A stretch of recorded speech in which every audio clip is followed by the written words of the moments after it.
In the vast cradle of humanity, beneath the red soils and endless skies of Africa, a quiet mystery burns. A mystery of fire, of metal, of a technology so transformative that it reshaped the destiny of a continent for centuries. One question has whispered through the corridors of archaeology. Did Africa discover iron on its own, or did the spark come from somewhere else? The truth, as always, is still debated. But the story is richer than we ever imagined. Some of the oldest traces of iron smelting in sub-Saharan Africa reach far back, with some suggesting dates as early as 3000 to 2000 BCE now. These dates remain controversial, their legitimacy challenged and defended in equal measure. But they hint at something extraordinary, that the knowledge of iron may have emerged here independently, far from the better-known forges of the Mediterranean or the Near East. Across Central and Western Africa, places like Leia in Nigeria, Obui in the Central African Republic, Nok, and Gengeno hold remnants of ancient furnaces, silent witnesses to a technological revolution. Their slag heaps rise like monuments, their pottery, tools, and sculptures whispering of a culture deeply familiar with fire and transformation. These weren't just primitive pits, they were sophisticated pieces of engineering. Here, iron was not simply heated, it was mastered. African smiths developed the bloomery furnace, a brilliant technique where iron ore, charcoal, and air met in a delicate dance of chemistry and flame. Think about it, they had to understand the right temperatures, the correct ratio of fuel to ore, and how to control airflow to produce a usable metal from rock. Some of these furnaces were incredible feats of innovation.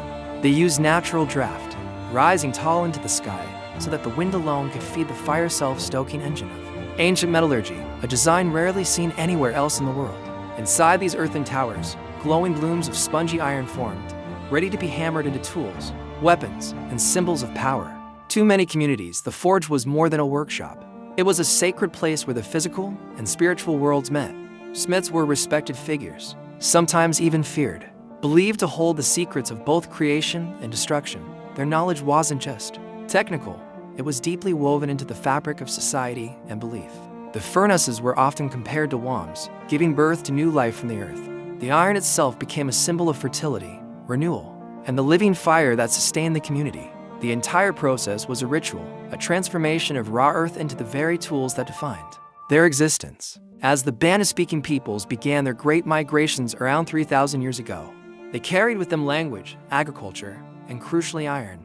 This technology became a powerful catalyst for change, spreading across forests, savannas, and river valleys. Imagine the impact. Iron axes could clear dense woodlands for farming in a way stone tools never could. Iron hoes turned stubborn soil, increasing food production and supporting larger populations.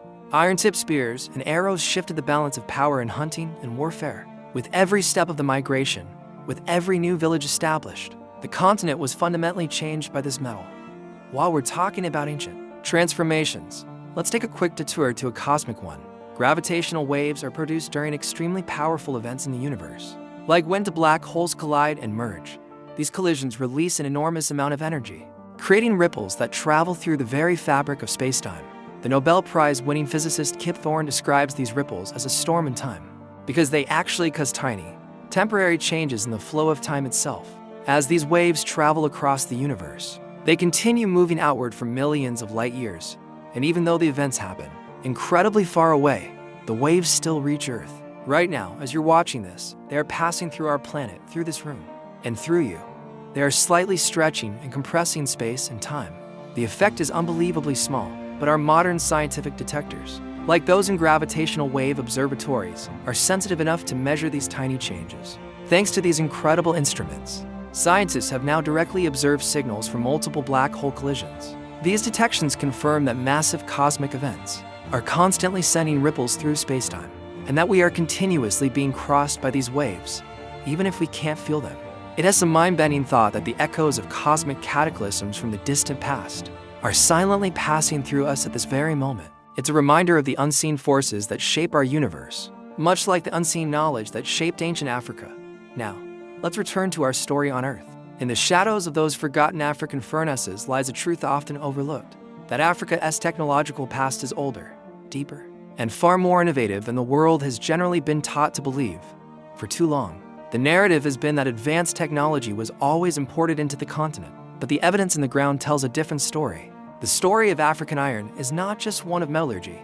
It is a story of human imagination, of scientific curiosity, of resilience, and of a creative spark that refuses to fade. It's a testament to the ingenuity of people who, using the resources around them, unlocked one of nature's fundamental secrets and used it to build new worlds. As we look back into the glow of those ancient fires, we are reminded that the continent that gave birth to humanity also forged some of the earliest chapters of human science. The legacy isn't just in the metal artifacts left behind, it's in the knowledge, the culture, and the spirit of innovation that has echoed through millennia. Thank you so much for joining us on this journey into the past.